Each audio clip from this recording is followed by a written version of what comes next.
Bom, boa tarde a todos. Acho que a gente já tem algumas pessoas aqui online. Hoje, dando continuidade à série Desafios Regulatórios Defensivos Agrícolas, eu tenho aqui comigo Carlos Alexandre, que é o gerente-geral de toxicologia da Anvisa. E antes de agradecê-lo formalmente, eu vou apresentar. O Carlos Alexandre Oliveira Gomes, ele graduou-se em agronomia pela Universidade Federal Rural do Rio de Janeiro, a UFRRJ, em 92. Ele obteve seu título de mestre em Ciências e Tecnologia de Alimentos nessa universidade e na Embrapa Agroindústria de Alimentos em 95. Iniciou seu processo de formação profissional como estagiário no Departamento de Fitopatologia da universidade no início da graduação, dando em sequência com aperfeiçoamento na Embrapa Agrobiologia. Vou aumentar a letra aqui.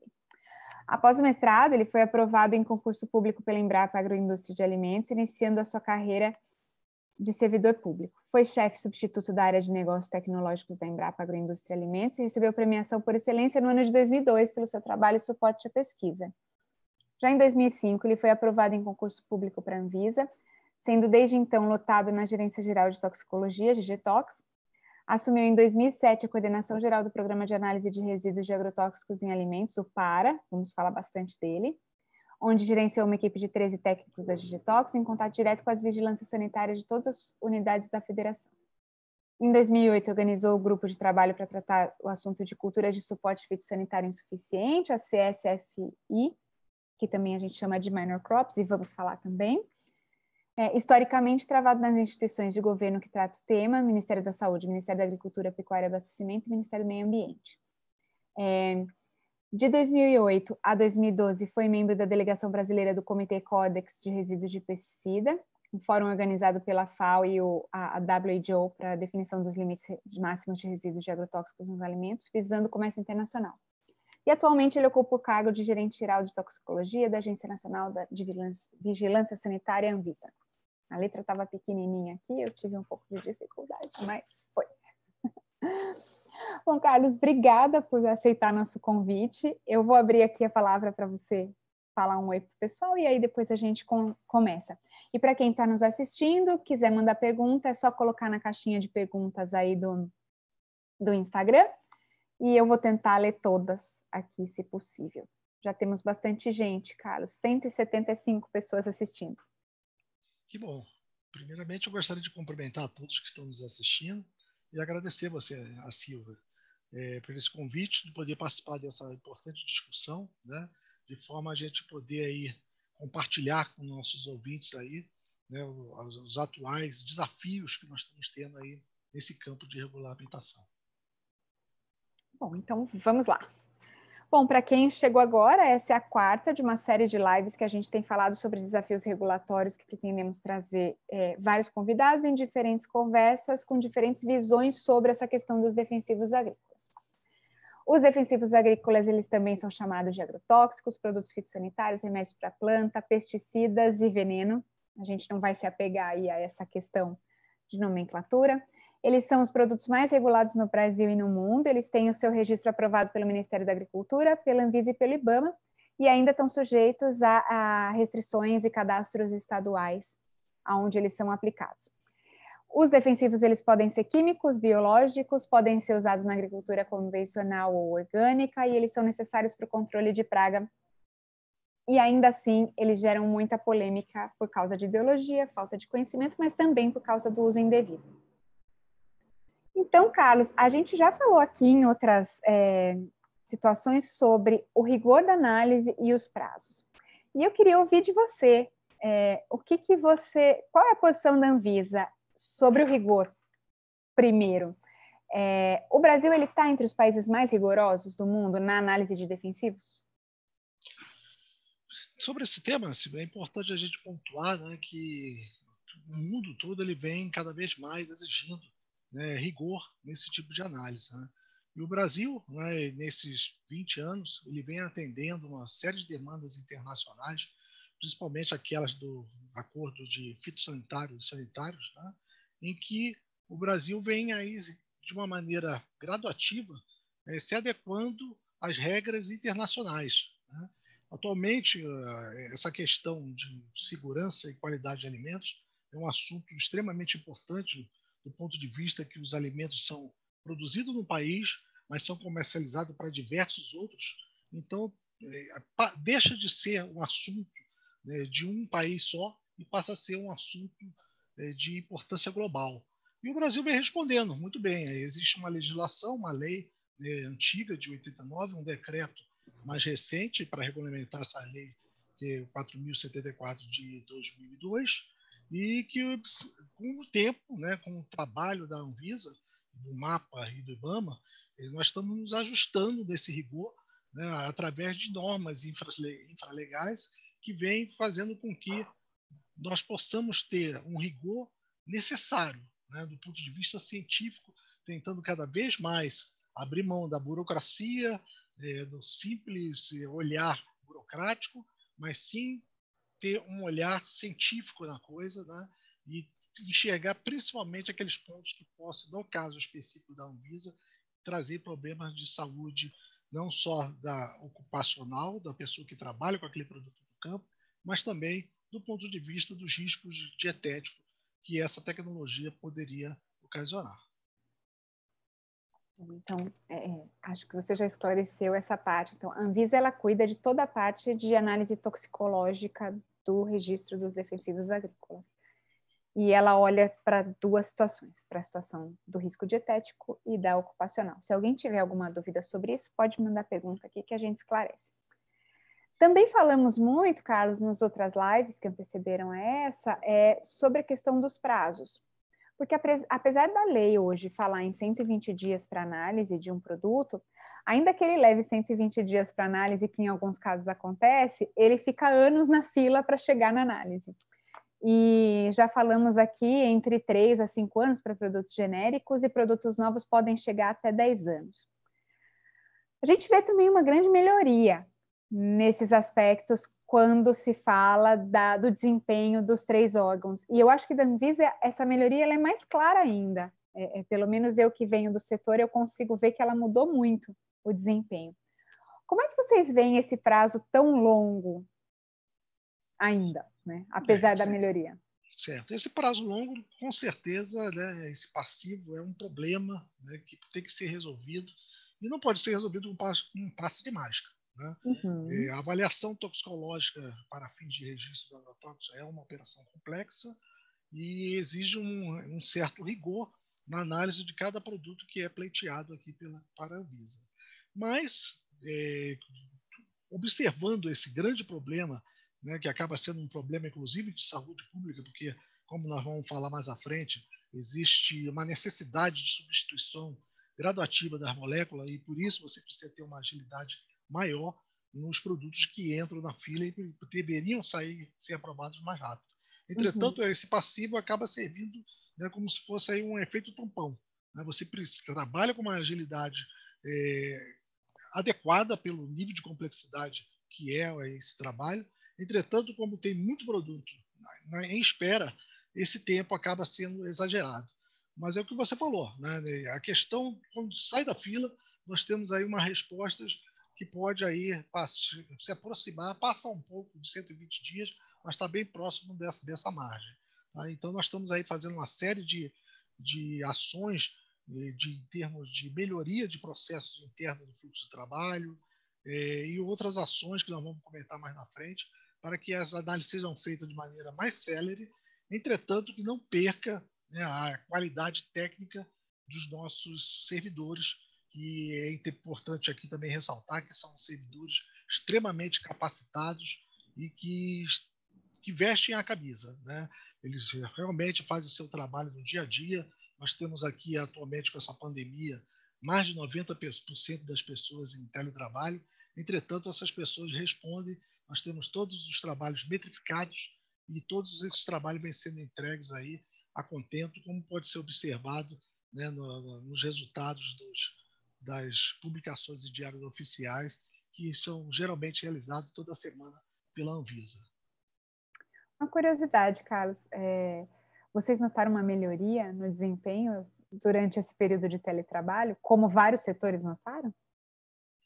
Sim, quando você observa, já havíamos observado isso, inclusive, nas pessoas que estavam em teletrabalho anteriormente.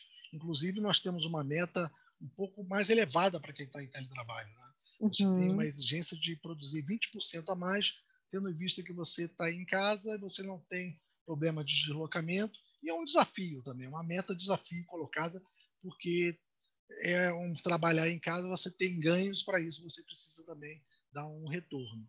Então, por sorte, quando começou essa crise, né, da pandemia, a Anvisa Giratox já estava acostumada a trabalhar com o esquema do teletrabalho.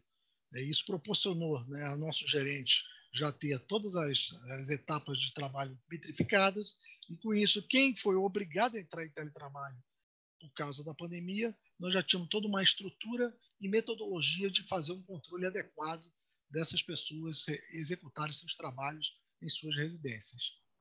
Isso é muito interessante, né? Porque vendo isso no serviço público, enche a gente de orgulho, né? Quando começou o teletrabalho, nós cidadãos civis, vamos dizer, que não trabalhamos no serviço público, tínhamos essa impressão de que teria essa defasagem. E todo mundo que eu tenho conversado que trabalha no serviço público parece que melhorou e que tem uma tendência, inclusive, de não voltar à situação normal, porque o desempenho foi tão melhor que vale a pena fazer agora um sistema híbrido a partir de agora, né? Certamente. Agora vamos voltar, então, para o nosso tema. Quando a gente fala de rigor, sempre vem essa imagem dos 3 órgãos trabalhando juntos. Não são tão juntos assim, mas deveriam, seria ótimo se fosse. Mas qual a importância que você vê de ter esses 3 órgãos trabalhando no registro do defensivo? A gente sabe que já existiram alguns movimentos no passado para tirar alguns órgãos ou para se criar uma agência única, mas, inclusive, na minha visão, com o apoio da indústria, foi mantida essa estrutura de 3 órgãos, ainda com algumas críticas relacionadas a sistemas unificados, filas que trabalham diferente e tal. Mas olhando para a análise, qual a importância de ter os 3? Então, Silvia, eu acredito também, compartilho com a sua visão, é extremamente importante, né, esse trabalho dos 3 órgãos, do ponto de vista da sua competência, né? Nós temos aí um trabalho excelente realizado pelos colegas do IBAMA, em que você observa todo o impacto que determinado agrotóxico poderia ocasionar no meio ambiente, faz a avaliação de todo o ecotoxicológico. A Anvisa, ela está pautada na questão da saúde pública, e desde que o foco do nosso trabalho atualmente vem sendo principalmente a questão da avaliação do risco, né?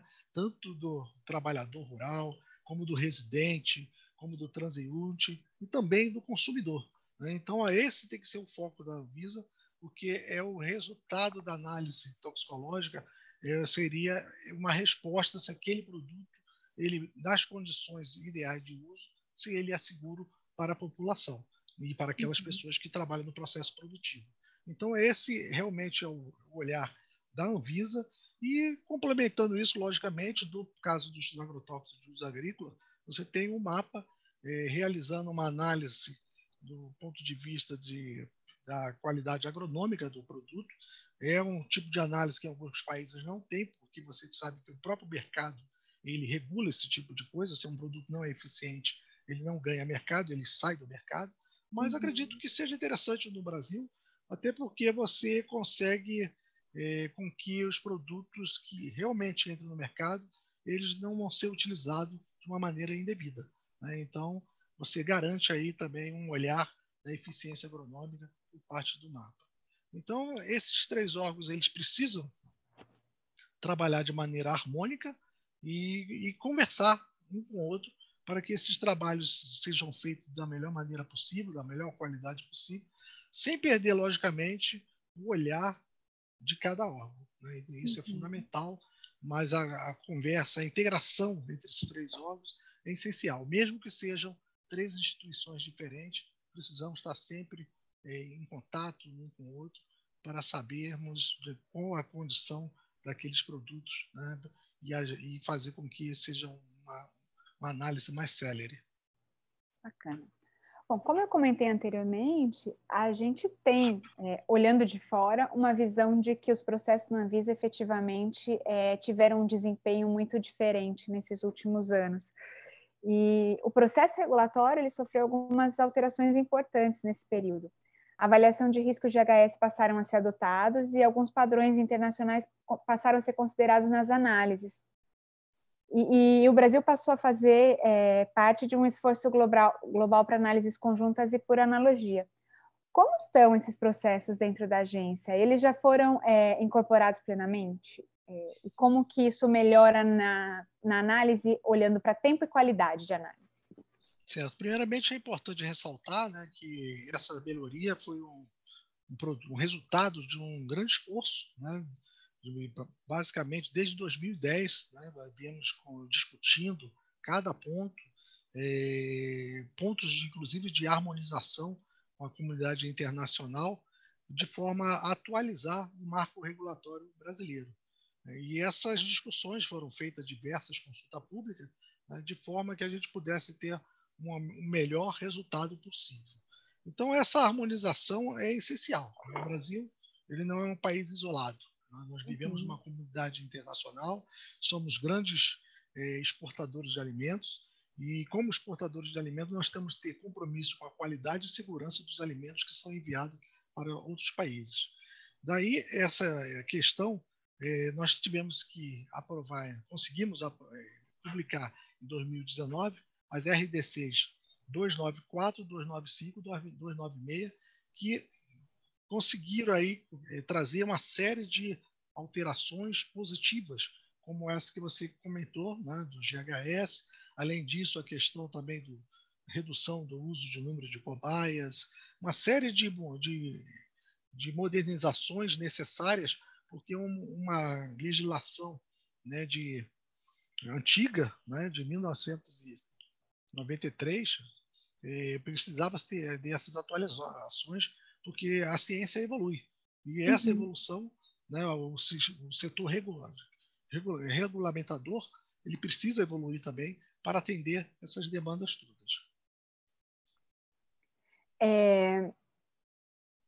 Você mesmo citou que a legislação ela é muito antiga, né? E hoje a lei dos agrotóxicos ela é datada de 89 e o decreto de 2002, apesar de ter tido algumas atualizações de lá para cá. E houve um movimento desde 2005 e que foi bastante reforçado em 2015 e 2016 para a mudança do marco regulatório e do marco legal, mas que não tiveram muito efeito. Na verdade, quando eu digo que não tiveram muito efeito na mudança da lei, mas a gente viu que eles resultaram nessas últimas alterações que foram muito benéficas para se atingir esse modelo regulatório mais científico. Você acha que ainda precisa de uma mudança de lei? Lembrando que a lei de 89 ela é anterior à própria criação da Anvisa, né? Sim, isso vai até de encontro da primeira pergunta que nós discutimos, né? Que essa mudança de lei é algo extremamente dinâmico, né? Mas principalmente, né, não a mudança da própria lei, né? Mas principalmente as legislações infralegais, né? Temos que estar sempre de olho no que está acontecendo, né, internacionalmente, de forma que a gente possa se adequar. Por exemplo, nessa RDC 295, foi publicada a questão da avaliação do risco dietético agudo, algo que o Brasil nunca fez, e é extremamente importante. Né? Desde 2010, né, eu tive até a possibilidade de escrever um TCC, um trabalho de conclusão de curso, com essa questão de avaliação de risco dietético agudo.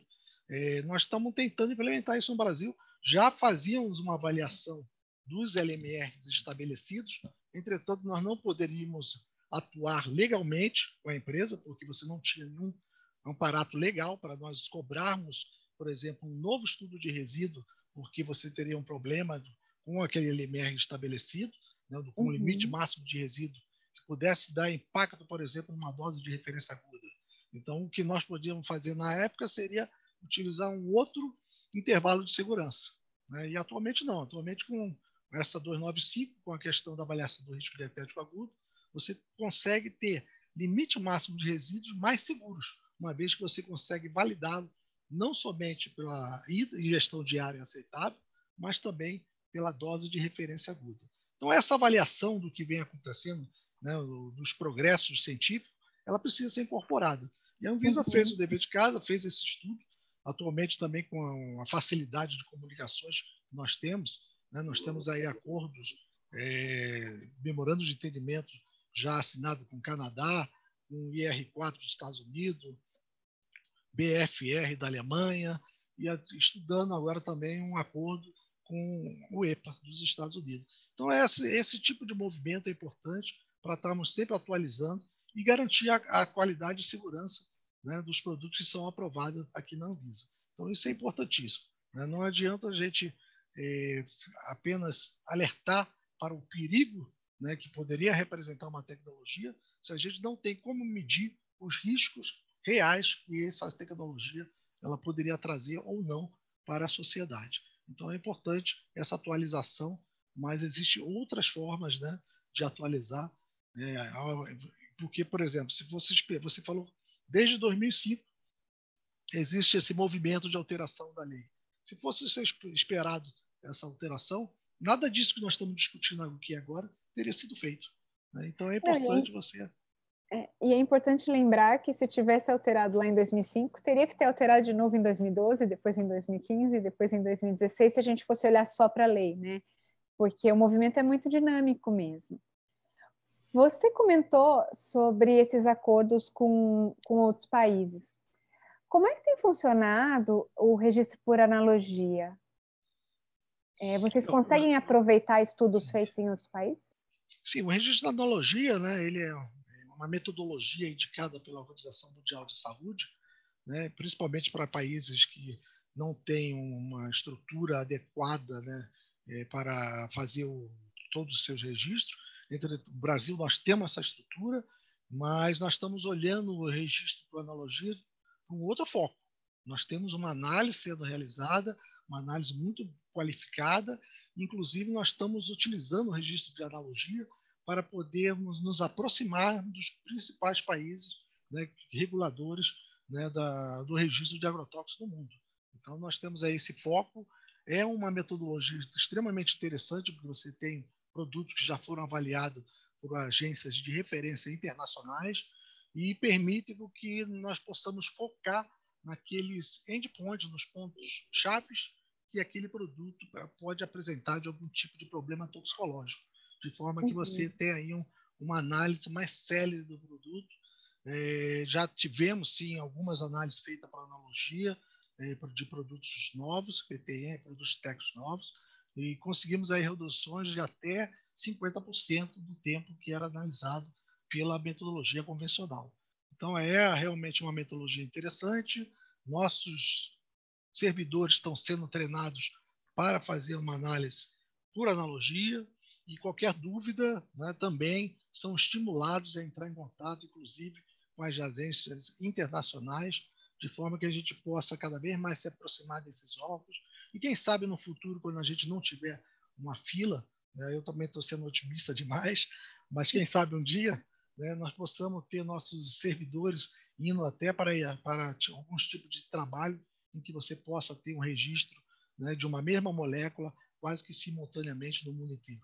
Então esse é o foco, esses são os desafios. A gente não pode simplesmente sentar na cadeira e ficar também reclamando das condições que nós temos para trabalhar, né? Se nós temos limitações de pessoal, né, se no Brasil, né, juntando todos os 3 órgãos, nós temos 100 a 120 pessoas, nós não podemos sentar e ficar chorando que nos Estados Unidos nós temos 600 pessoas.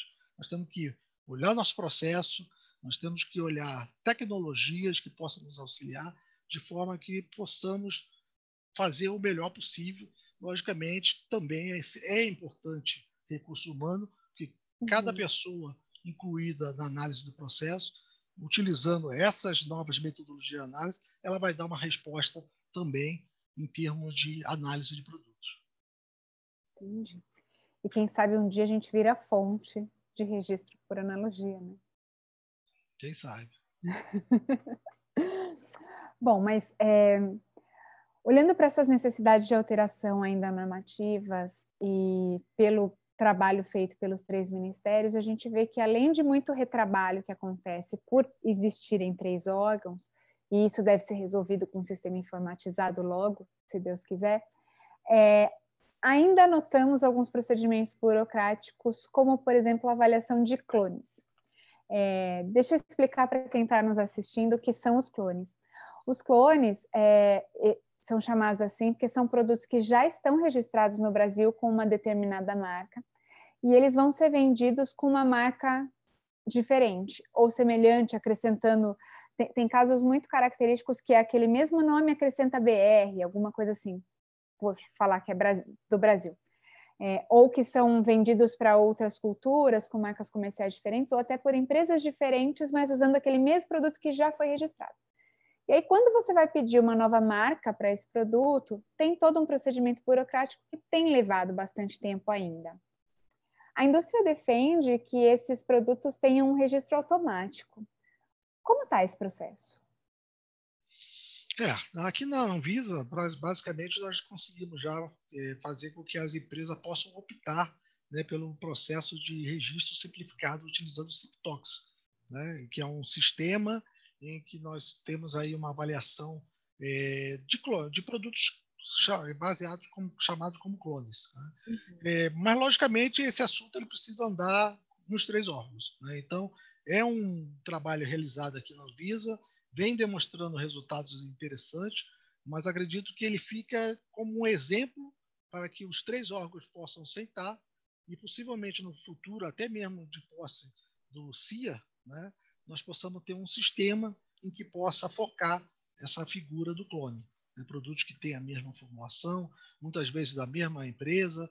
Então, a gente precisa, né, discutir a melhor forma e, para isso, a gente iria precisar também, mais uma vez, da tecnologia, né, e também, logicamente, de simplificar o processo, abrindo mão, algumas vezes, de uma burocracia que poderia estar amarrada devido a um procedimento legal, de fazer toda uma análise no produto que já foi analisado. Uhum. O CIA é o sistema informatizado que deve integrar os 3 órgãos na análise dos agrotóxicos. Como é que está essa programação? Faz tempo, né? Está para ser lançado. Não, nós temos já o trabalho sendo em andamento, né? Nós temos aí no momento de contratação de uma empresa que possa fazer o sistema. E aí é um processo demorado e fomos pegos também pela pandemia, que provavelmente também vem atrasando um pouco, né, o início dos trabalhos para a construção do sistema. Uhum. Bom, voltando para a questão das análises e das filas, o Ministério da Agricultura ele estabeleceu uma lista de prioridade que, em acordo com os 2 outros órgãos, seria seguida para que se tivesse produtos para atender às maiores necessidades dos produtores. Só que essa lista já está na 3ª edição, sem que a primeira tenha sido esgotada. Semana passada a gente esteve aqui com o Carlos Goulart, ele chegou a falar de uma 4ª lista, que não entraria em vigor agora, mas que estaria esperando um momento oportuno e um esgotamento das outras 3 listas. Como que a Anvisa trabalha essa priorização? Ela leva em consideração a lista ou ela tem seus critérios próprios? No caso da lista do mapa, nós seguimos a lista, né, porque basicamente seria a necessidade dos produtores rurais. Logicamente, nós temos também prioridade, né, para produtos de baixa toxicidade, que seriam aqueles produtos para a agricultura orgânica e os biológicos. Esses produtos têm fila própria e, na verdade, nós não temos nem base, nem fila, porque a gente vem respeitando 120 dias e nós estamos aí, né, com uma equipe bem afinada e pelo fato de você não ter fila, o processo começa e termina muito mais célere do que os produtos convencionais. E vocês concordam com essa lista que foi estabelecida pelo mapa? A minha pergunta deve ser a seguinte questão. Eu, Silvia, olhando ali, eu vejo que tem vários produtos que não tem nenhuma característica que poderia levá-los à priorização. Um ou outro, tá? Claro que tem produtos muito importantes na fila e que a gente vê que são novas tecnologias que podem levar o agricultor um pouco mais de celeridade no controle de pragas, ou tecnologias genéricas que precisam entrar no mercado para que o preço seja mais razoável, mais competitivo para o produtor. Quais são as características que vocês acham que deveriam ser priorizadas pelo mapa, olhando de fora? O mapa ele vem fazendo um trabalho de aperfeiçoamento, né, da seleção das prioridades, né? É um assunto complexo e ele precisa realmente de um trabalho para ir amadurecendo essa metodologia. Atualmente, o mapa ele vem olhando questões da importância do controle da praga, ele vem olhando também a questão de necessidade de você fomentar, né, as empresas que estão produzindo internamente no país, e todos esses fatores ele têm sua importância, né? E o da toxicidade, principalmente, eu vejo que é bem interessante, porque você consegue ofertar produtos menos tóxicos para o produtor, e com isso você tem aí, né, um perfil mais adequado para fornecer, principalmente para pequenos e médios produtores. Então, tudo isso ele tem que ser muito bem pautado, mas também, como eu falei aqui, produtos novos também é essencial, né? Porque sem produtos novos a gente não consegue retirar aquelas moléculas muito antigas que geralmente são mais tóxicas e causam problemas de saúde muito grandes, né, e precisam ser retiradas. Quando você não tem nada para substituí-la, a dificuldade de retirar determinado produto fica mais intenso. Tá? Então, é importante para a Anvisa que produtos novos também estejam sendo registrados para que o processo de reavaliação toxicológica possa ser feito com mais tranquilidade e também não deixe também o próprio produtor, né, sem nenhuma alternativa, né? Porque a nossa função é proteger o produtor. Entretanto, existe uma necessidade de ele ter aí as ferramentas adequadas para a condução do seu trabalho, né, e produção da sua cultura. Bacana. Bom, a gente está falando aqui em produtos novos e na necessidade do produtor. Eu queria trazer um tema que você liderou por muito tempo, que são as minor crops. E queria aqui fazer, inclusive, uma deferência. Eu acho que o trabalho de minor crops ele avançou grande parte também pelo seu esforço. As minor crops são as culturas com suporte fitossanitário insuficiente. Para quem não sabe, elas também são as grandes vilãs do PARA, porque existe um problema não de contaminação, mas sim de dificuldade de registro para determinados produtos. Então, você vê culturas que nem sempre elas são pequenas, né? A gente normalmente, até esse nome minor crops é um pouco complicado, porque não são culturas pequenas, mas são culturas que têm poucos produtos registrados para ela ou para cobrir todas as pragas que ela possa vir a ter. Como que está a situação dos registros para essas culturas? A fila ainda é grande? Ela segue a fila normal? Em questão do minor crops, é bom a gente fazer uma entrada principal aqui, né? Que realmente foi um programa aí que deu satisfação de trabalhar, porque na verdade, né, foi trabalho de todos, né? Não foi um trabalho meu, um trabalho de tanto do MAPA, da Anvisa, do IBAMA, pessoas que passaram antes da gente, né, nessas instituições já tiveram envolvido nesse trabalho, e chegamos no momento que precisavam resolver, né? Conforme você comentou, a questão do monitoramento, ele sempre aponta um resultado insatisfatório, mas alguma coisa precisava ser feita, né? Então, o PARA tem essa característica. Se ele aponta um problema, os órgãos de Estado deveriam se unir para tentar resolver esse problema. Foi o que nós fizemos. Então, os órgãos de Estado, a Anvisa, MAP e BAMAS, sentaram junto para discutir, dar continuidade a uma discussão que vem desde 2004, pelo que me falaram, né? Eu entrei em 2005, 2007 nós começamos a trabalhar nesse tema. Em 2010 saiu a primeira versão da INC, né, que dispõe sobre minor crops. E foi aí um exemplo, né, de parceria pública e privada, né? O Estado fornecendo aí uma legislação que permitia o estabelecimento do limite máximo de resíduo, não somente para uma cultura, mas sim para um grupo de culturas, né, em que uma cultura é representativa, podendo fazer a extrapolação desse limite máximo para esse grupo de cultura, fazendo também a avaliação de risco dietético que é necessário, e agora nós estamos colocando a avaliação de risco dietético agudo também para poder ter mais segurança, e também a possibilidade de entrega de um termo de ajuste, né? Então, o governo ele se sensibilizou pelo problema, já que as empresas não achavam interessante economicamente fazer o registro para uma determinada cultura, nós tomamos todas essas 4 etapas aqui para poder incentivar essas empresas. E a empresa realmente comprou, né, o projeto e se dedicaram bastante, né? Atualmente nós estamos aí, né, com um resultado muito bom.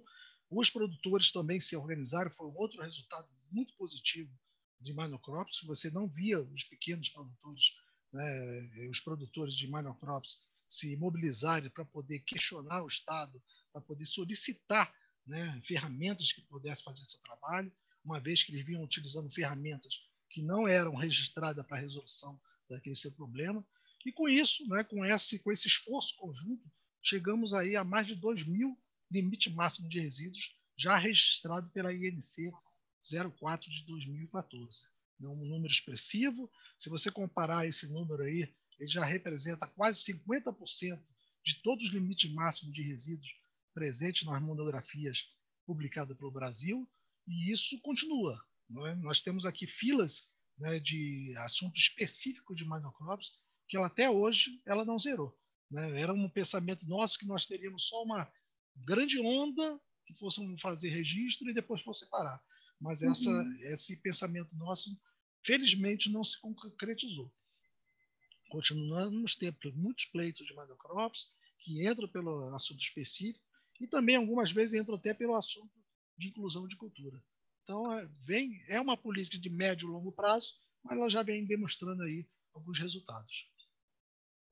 Bom, primeiro, parabéns pelo resultado. Eu não sabia que eram tantos e sem dúvida, é uma política muito efetiva. É importante lembrar também que essa questão de minor crops, ela não é brasileira. Os Estados Unidos, que tem um sistema de registro muito mais célere, eu não diria mais avançado, mas mais célere do que o Brasil, tem problemas de minor crops. Eu até cheguei aí numa reunião do IR4, uma vez acompanhada do Juliano, que estava assistindo a gente. Então, oi, Juliano.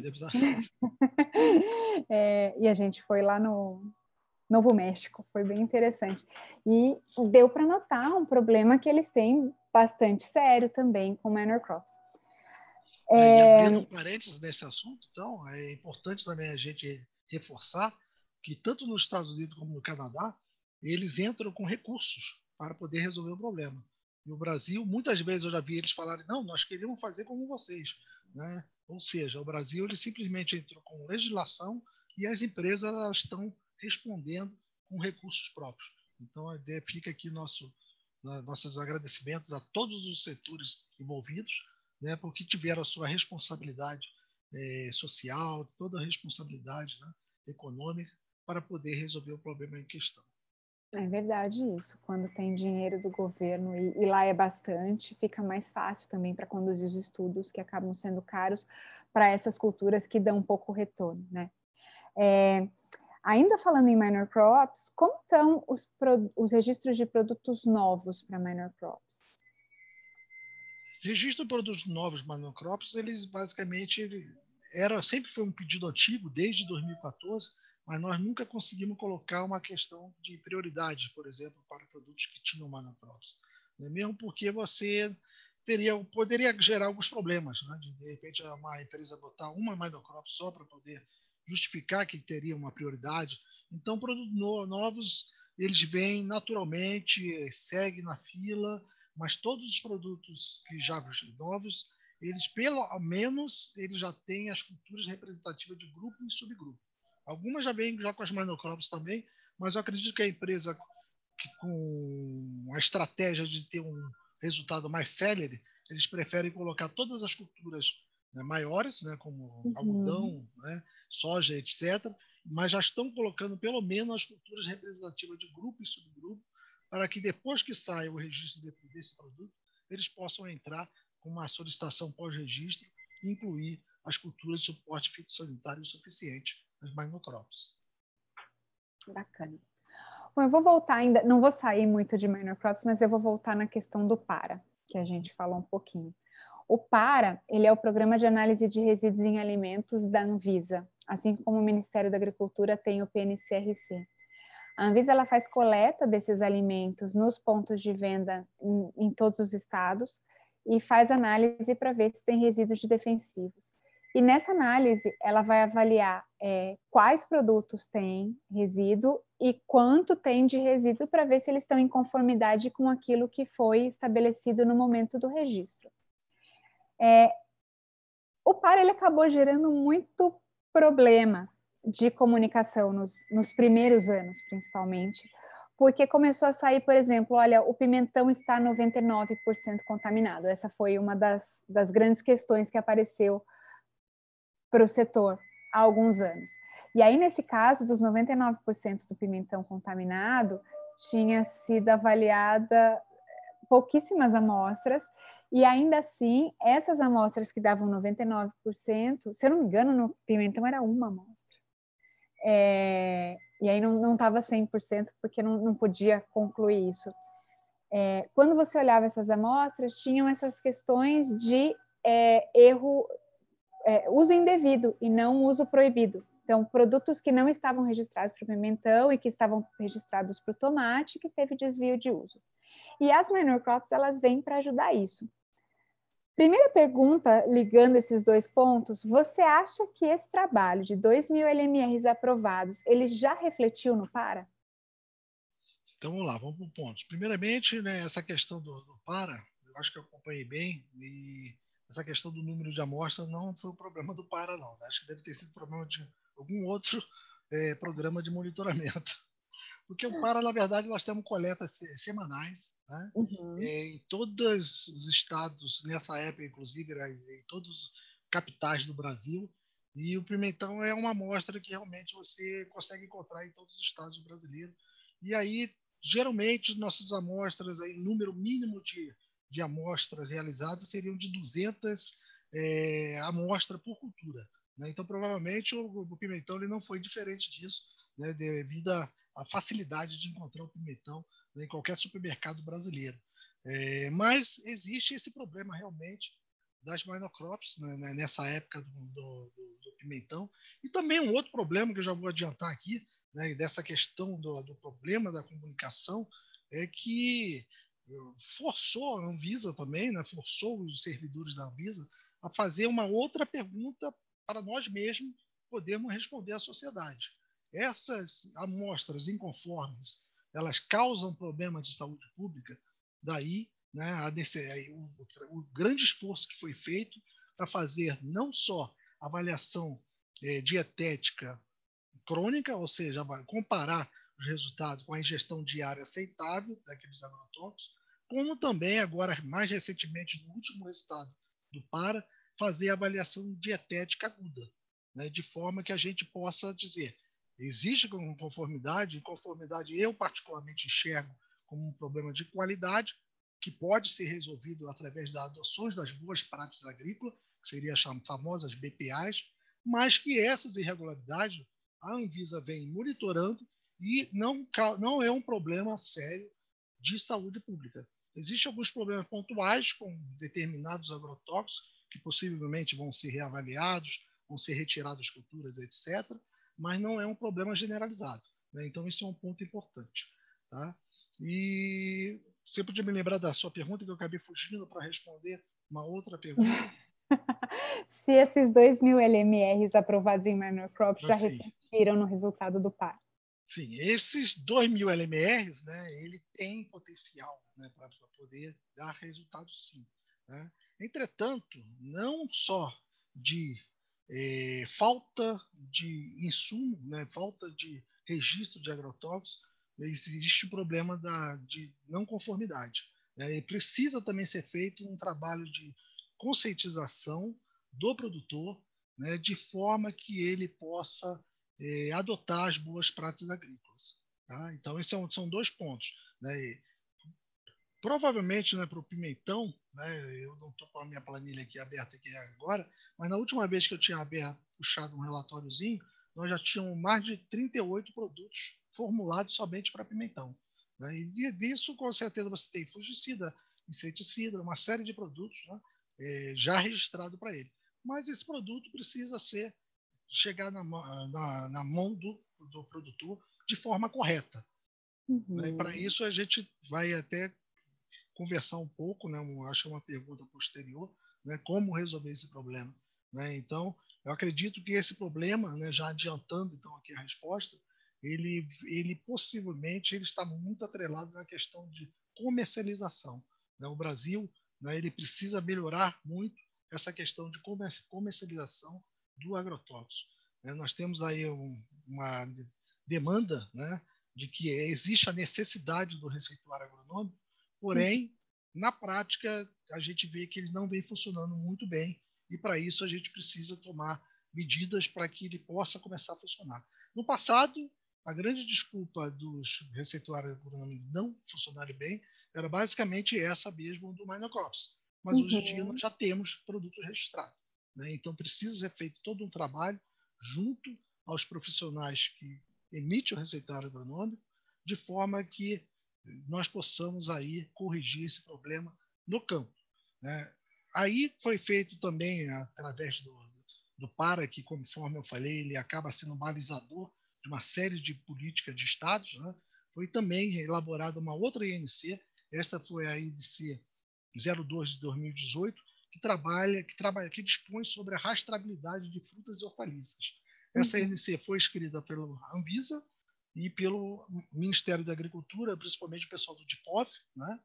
E estamos trabalhando nela. Por quê? Se você souber da onde vem aquela irregularidade, nós podemos fazer uma investigação e até mesmo ver quem foi o profissional, né, um engenheiro agrônomo que tem que entrar nesse jogo também, que receitou aquele produto, de forma que a gente, paulatinamente, possamos corrigir esse problema, organizar a cadeia produtiva de alimentos. Então, essa foi toda a ideia da questão da rastreabilidade, né? Além também de valorizar o produtor que já faz bem feito. Né? Com a questão da rastreabilidade, você consegue destacar o produtor que segue as boas práticas agrícolas, que tem um cuidado em ter o seu nome até o final da cadeia produtiva. Né? Então, todas essas mudanças, todas essas políticas públicas e legislações que nós colocamos aí para rodar, elas têm esse foco, né, de segurança e qualidade do alimento na mesa do consumidor. Bacana. Bom, então quer dizer, não existe mais a desculpa, pelo menos generalizada, de que falta produto para uso em determinadas culturas. O pimentão, que era o grande vilão, tem 38 produtos, a indústria e a Anvisa e o MAPA e o IBAMA já fizeram um grande esforço para colocar vários produtos à disposição do produtor, e aí a gente precisa entender melhor aonde que está essa questão. Então, assim, ainda que depois da reformulação... Silvia, só te interrompendo, 38 produtos só por monocrops, fora aqueles que já eram registrados, fora os produtos microbiológicos, produtos também utilizados para agricultura orgânica, porque todos esses produtos eles podem ser utilizados e devem ser utilizados numa agricultura que a gente chama de convencional. Né? Então, é só para clarear, né, que falta de insumo para o produtor. Logicamente que é um trabalho de médio a longo prazo, nós vamos estar sempre trabalhando, né? Mas nós já podemos aí já ter uma grade mínima para fazer um processo produtivo, produzir o processo. Okay? Sem contar, então, estamos falando do pimentão, mas tem vários outros que também estão cobertos, tem alguns casos que apareceram bastante, como o morango, a alface, e eles também já tiveram a sua cobertura fitossanitária bastante ampliada. Eu fico curiosa sobre a Duboisia. Você já ouviu falar desse? Eu me lembro quando eu estava no Sindiveg, o pessoal da Duboisia me procurou porque não tinha nenhum produto para essa planta. E a Duboisia, ela é usada para fazer... Atroverano, é isso? Buscopan, né? Buscopan, tá certo. Não, você tá certo. Eu nunca tinha ouvido falar dessa cultura, e aí tem uma única propriedade, se eu não me engano, no Paraná, que produz e exporta muito o produto dessa planta, que é usada para analgésicos, para cólicas e tudo mais, e não tinha cobertura fitossanitária. E aí foi tão difícil achar alguma maneira, se alguém souber depois detalhes de como tá, eu gostaria de saber, me manda no privado. Temos uma pergunta, um corajoso. Carlos, eu sempre recebo muitas perguntas, quero te confessar, que acho que o pessoal fica meio tímido quando se trata da Anvisa aqui. Mas Estão a me Paula... poupando. São todos meus amigos estão me poupando. A Paula Arigoni, ela pergunta se vai ter divulgação do PARA em 2020 e se os orgânicos foram ou não incluídos, porque essa é uma questão, né? Muito se fala da segurança dos produtos orgânicos, mas a gente nunca viu um programa de monitoramento que olhe para os orgânicos para ver se eles efetivamente são orgânicos. Sim, esse é um problema, mas vamos pelo início. Nós estamos aí com mais um relatório, né, para ser divulgado, né, vai ter que ser trabalhado ainda. Entretanto, é importante também ressaltar aqui que esse ano nós tivemos problemas de coleta de amostra devido à pandemia. Nós estamos com nossas vigilâncias sanitárias completamente abarrotadas de trabalho com a questão da Covid, né, então não era justo, né, manter nosso cronograma, mesmo porque você também estaria expondo até também profissionais, né, a condições de contaminação. Então, nesse ano todo, desde que começou a pandemia, nós paralisamos as coletas das coletas das análises, das amostras, e vamos retomar, pretendemos retomar no ano que vem, né, e tomara que essa fase ruim, né, da história mundial aí já tenha virado essa página. Tá? Mas temos aí mais um relatório, né, complementar para ser divulgado ainda, provavelmente saia, né, no ano que vem, até o primeiro semestre do ano que vem. Legal. E tinha mais uma pergunta que era do orgânico, né? Não vou fugir dessa pergunta. Bem, o orgânico é um assunto bem delicado, porque o PARA, no caso, o Programa de Análise de Resíduos de Agrotóxicos e Alimentos, ele foi desenhado para ver se as boas práticas agrícolas estão sendo seguidas ou não. Né? Ou seja, foi desenhado para a agricultura convencional. E o orgânico é um programa, inclusive, do Ministério da Agricultura. Né? Uma entrada, né, de uma análise, de orientação, né, de um produto que não pode ser utilizado agrotóxico, ela não poderia ser feita esse tipo de análise. Você teria que focar logo uma análise de fiscalização, né, principalmente pelo fato que se um produto se diz orgânico, ele teria que estar isento de qualquer tipo de agrotóxico, porque ele está cobrando mais caro, utilizando um label que ele não está seguindo. Então acaba passando a ser um crime, né, comercial, você ter aí um apelo que você é orgânico, na verdade você se utiliza de uma tecnologia que você fala que não utiliza. Tá? Então ele teria que ser focado em uma análise fiscal e não uma análise de orientação como é feita pelo PARA. Entendi. Quer dizer, então a gente tem que acionar a fiscalização para que faça essas análises de resíduo, que eu acho que não é feita, né, pela fiscalização. Sim. Elas são feitas só nos programas. Bacana.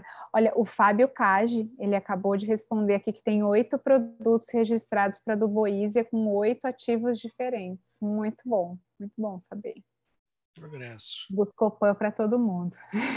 Não, e é sinal de que o projeto de Minor Crops efetivamente funciona, né? Bom, ainda para fechar essa questão do PARA, o que a gente vê é que, mesmo mudando a comunicação do programa, mostrando somente o risco, quando a gente vê as inconformidades, elas apontam para uso incorreto. E aí você já começou a falar um pouquinho sobre o uso incorreto, mas eu queria reforçar essa pergunta. Como combater o uso incorreto no campo? Então vamos reforçar essa pergunta, né? Primeiramente, né? Infelizmente, nós não temos mais aquela extensão rural que nós tínhamos no passado, né? Vai variar de estado para estado, porque na verdade também nós temos aí autonomia. Esse sistema foi entregue para o governo dos estados, né? E eu acredito que a extensão rural é realmente aí algo que vem auxiliar bastante o pequeno e médio produtor, que não tem capacidade financeira de contratar um agrônomo para fazer o seu trabalho. Né? E fazer o receituário agronômico, principalmente, né?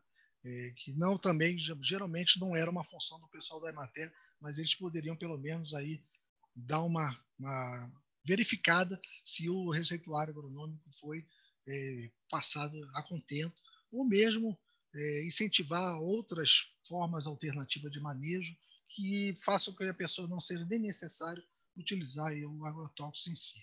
Né? Segundo, já foi comentada a questão da comercialização. É um assunto polêmico, mas ele tem que ser enfrentado, né? Nós precisamos, de todas as maneiras, né, resguardar, né, e começar a separar o bom profissional também, né, do campo, o agrônomo que está receitando esse produto, de forma que seja como um médico, né? Ele passe realmente aquele produto que esteja indicado para o uso e controle daquela praga. Isso é fundamental, né? Aí existe problemas ainda estruturais para ser resolvidos, mas um ponto que já até conversamos com os colegas do Confea, né, é que a gente acredita que quem passa o receituário agronômico não necessariamente era a pessoa que estaria no ambiente de venda, né? E essa pessoa, ela que está no ambiente de venda, ela é para fazer o controle dos estoques, não para fazer receituário agronômico. Seria muito Uhum. interessante se o Brasil tivesse, por exemplo, aí, né, nos locais de vendas, pessoas somente para fazer a venda, né, receber o receituário agronômico, entregar o produto, de forma que você pudesse aí ter aí uma coisa mais parecida com a própria farmácia, né, em que você tem aí, né, a pessoa é obrigada a procurar um profissional capacitado, que faça uma visita no local, veja qual é o problema, receite o produto e ela vá na empresa, na loja de vender o produto necessário, apresente a sua notinha, o seu receituário agronômico e sai com o seu produto devidamente receitado para o profissional que está lá para fazer, né, o acompanhamento técnico da produção daquele produtor. Então, esse é o melhor dos mundos. Sabemos que temos aí é, regiões produtoras que têm capacidade de ter essa contratação, de fazer se associar em cooperativismo e ter esse tipo de atendimento, mas nós sabemos também que tem muitos estados aí, nós temos aí a figura do agrônomo que está lá no balcão de venda, né, que talvez ainda não seria possível você ter aí agrônomos recém-formados indo para pequenas cidades, abrindo um escritóriozinho de forma a atender esses pequenos e médios produtores, né? Então, essa é uma discussão, né, que ainda tem que ser amadurecida, mas, com certeza, é, a questão do controle do receituário do agronômico, fazer com que ele atenda o objetivo para que foi criado, com certeza ele daria um impacto muito forte nessa questão aí dos resultados do programa de análise de resíduos de agrotóxicos, que em sua maioria são produtos, né, utilizados que não têm registro para a cultura. São produtos Uhum. registrados no Brasil, mas para outras culturas. A gente vê também no Para alguns resíduos de produtos não mais autorizados no Brasil, né? São menores esses índices, mas eles também aparecem e aí mostram para uma ilegalidade que também tem no campo, a gente já falou disso aqui. Mas independente de tudo isso, hoje, como Anvisa, você poderia afirmar que os produtos que a gente consome são seguros? Não temos dúvida disso, né? Conforme eu falei, existem alguns problemas pontuais, que foi aproximadamente 0,8% das amostras. Esses problemas pontuais geralmente são repetições do uso do mesmo ingrediente ativo, são produtos altamente tóxicos, né, que acabam dando impacto na dose de referência aguda, né? Então, o que fazer? Que avaliar esses produtos, retirar a cultura, Uhum. né, retirar, de repente, até alterar o tamanho do recipiente do produto para diminuir a disponibilização dele para pequenos e médios produtores, né, de forma que esse produto seja utilizado somente em culturas que não deixem resíduos, né, culturas que têm um intervalo de segurança maior, e com isso você vai ter resíduos menores que não vão dar impacto na dose de referência aguda. Do ponto de vista de risco crônico, né, a comparação com a ingestão do impacto da ingestão diária aceitável, nós não tivemos problema, né? Pelo contrário, né, nós fizemos análise de todas as moléculas analisadas pelo Para, e a maior parte delas ficaram abaixo de 50% de impacto na ingestão diária aceitável.